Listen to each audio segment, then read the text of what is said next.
السلام علیکم ناظرین، آج کی ویڈیو میں ہم آپ کو بتائیں گے کہ NRO کسے کہتے ہیں۔ NRO نیشنل ریکانسیلیشن آرڈیننس کا مخفف ہے۔ قومی مفاہمتی فرمان اس صدارتی فرمان کو کہتے ہیں جو پرویز مشرف نے امریکی ایما پر یعنی امریکہ کے اشارے پر سیاسی مفاہمت ممکن بنانے کے لیے جاری کیا۔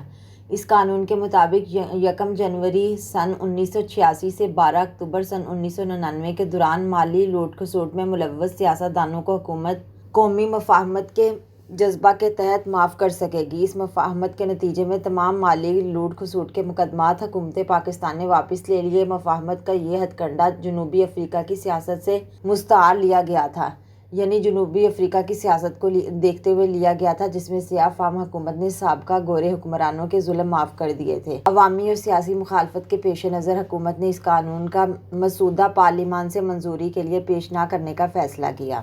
قومی مفاہمتی فرمان سن 2007 کی اس مفاہمت کے نتیجے میں آصف علی زرداری اور بینظیر بھٹو خاندان پر تمام مالی لوٹ کھسوٹ کے مقدمات حکومت پاکستان نے واپس لے لیے۔ مفاہمت کا یہ ہتھ کنڈہ جنوبی افریقہ کی سیاست سے مستعار لیا گیا تھا، یعنی جنوبی افریقہ کی سیاست کو دیکھتے ہوئے لیا گیا تھا جس میں سیاہ فام حکومت نے سابقہ گورے حکمرانوں کے ظلم معاف کر دیے تھے۔ اکتوبر سن 2009 میں جب آصف علی زرداری سابق صدر مملکت نے اس فرمان کو پارلیمان کے سامنے پیش کر کے قانونی شکل دینے کی گھٹیا کوشش کی تو اس کی بھرپور مخالفت کی گئی۔ حکومت کے مطابق 8,000 سے زائد افراد نے اس فرمان سے فائدہ اٹھایا، جن میں سر فہرست آصف علی زرداری، الطاف حسین، رحمان ملک، حسین حقانی شامل ہیں۔ صدر پاکستان آصف علی زرداری، گورنر سندھ عشرت العباد کے علاوہ پاکستان کی مجلس قانون ساز کے 186 جن اراکین نے اس سیاہ صدارتی حکم سے استفادہ حاصل کرتے ہوئے اپنے جرائم، جن کی اکثریت کرپشن کے مقدمات پر مشتمل ہے، معاف کرائے۔ ان میں قومی اسمبلی کے 152 اور سینٹ کے 34 اراکین شامل ہیں اور سب معزز اراکین کا تعلق پاکستان پیپلز پارٹی اور متحدہ قومی موومنٹ گروپ سے ہے۔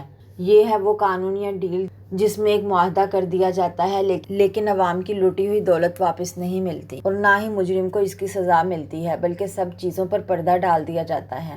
تو یاد رکھیں کہ ایسے کام کرنے سے کبھی بھی قومیں ترقی کی منازل طے نہیں کرتی، بلکہ ایسی قوم ایک گھاس پھوس کا ڈھیر ہی کہلاتی ہے جو ظلم سہتی ہے اور خاموش رہتی ہے۔ باشعور قوم وہ ہوتی ہے جو اتحاد قائم رکھتی ہے اور شخصیات کی بجائے اپنے وطن کی سلامتی کا مفاد پہلے رکھتی ہے۔ ناظرین، یہ تھی آج کی ہماری ویڈیو۔ اگر پسند آئے تو لائک اور شیئر کیجیے۔